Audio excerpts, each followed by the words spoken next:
Now moving on, and there's been a quiet revolution at Canberra's RSPCA shelter. It started 5 years ago with new CEO Michael Linky. His message was surprising, yet simple. Let's stop the killing. Many pounds and shelters euthanise animals after a month, barely enough time to find them a new home. Well, that's no longer the case in the ACT. RSPCA Canberra has committed to rehousing every healthy animal, no matter how long it takes or how great the demand on facilities, staff and resources. Chris Kimball reports.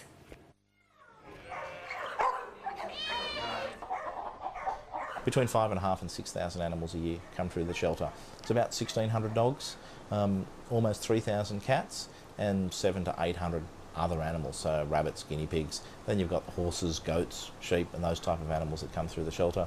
2 crabs came through the shelter last year and we found homes for 2 hermit crabs. So we found a home for a spider once, I homed 10 fish once. That's a lot of happy customers.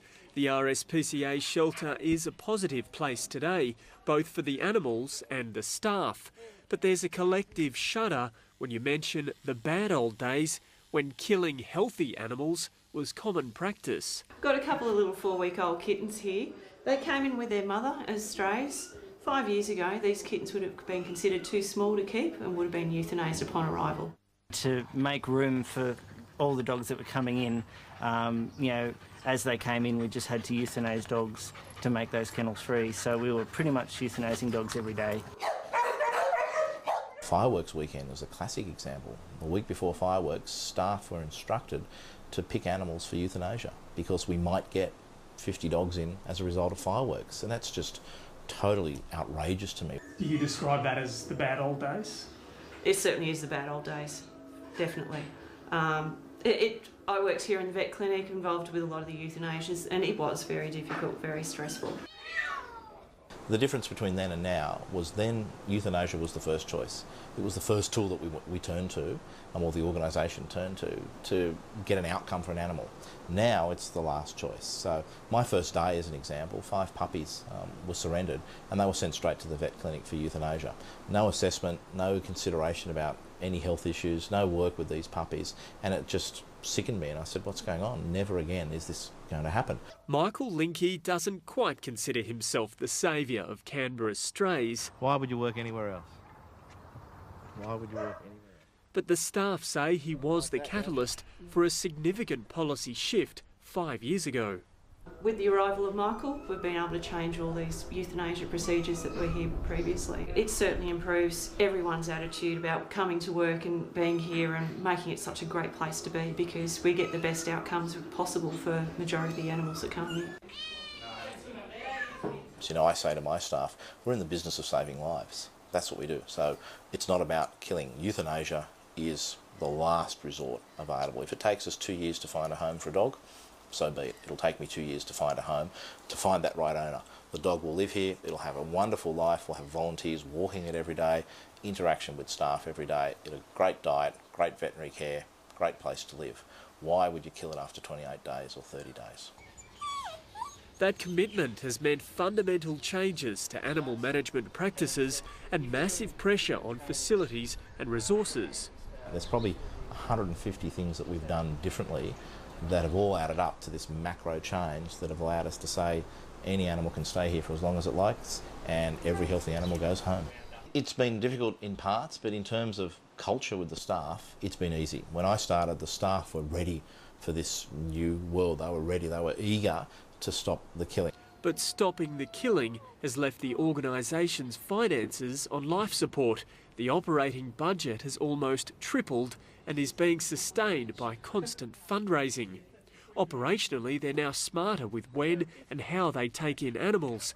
They have surrender waiting lists and foster homes and have turned to technology to help find the right home for the right pet. It's really important. A lot of people just don't have time during the day. They spend their time online, outside of business hours, on weekends, and they're looking for information on how to find that perfect animal to join their family. So we make it easy for people. We explain to them the sort of animal that will suit their lifestyle. We give them, all of our animals are online to view with descriptions about them. That website gets more than 800,000 page hits a year, and volunteer interaction and donations have never been higher. But 5 years since the euthanasia changes were made, the RSPCA still has something of an image problem.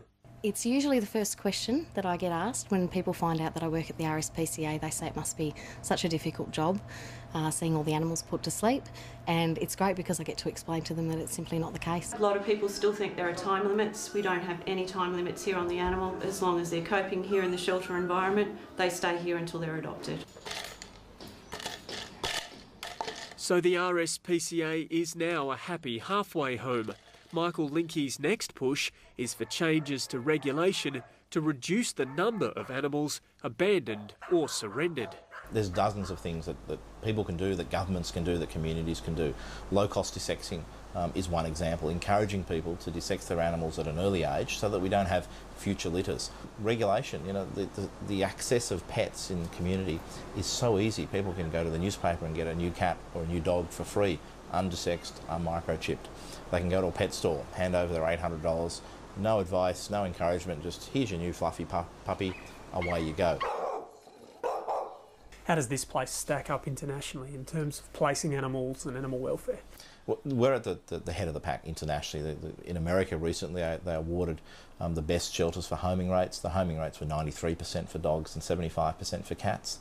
That's the level that we're at. So on an international standard, we're in the top 1 to 2% of shelters. Is it disturbing to realise that those animal practices still go on in many, many shelters all over Australia and the world?